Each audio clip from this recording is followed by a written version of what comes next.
It destroys lives, it bankrupts people every day, it tears children from their homes, and just so happens to be a $50 billion a year industry.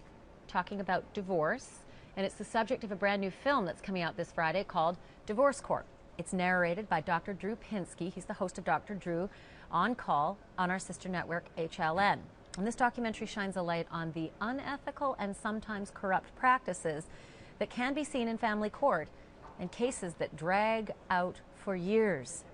And Dr. Drew is live with me here now. So listen, I was reading up on some of the material that's coming on Friday, and there's some bold statements that are being made. Let me just read a couple. Right. The last vestige of lawlessness in America, dark corner of the judicial system, fiefdoms and tyrants still thrive, supreme law of the land is routinely ignored. This is serious. It's serious, and it's I was surprised. It really attracted me to this project, which is that I had no idea that courts of family law were courts of equity, not courts of law, and your usual constitutional privileges don't necessarily apply.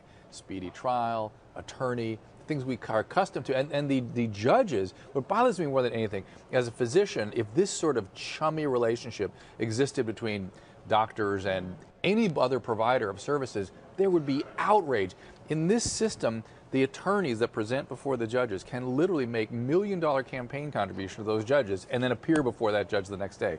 You don't think there's a little bit of something going on there? Plus, the people that do the evaluations of the kids.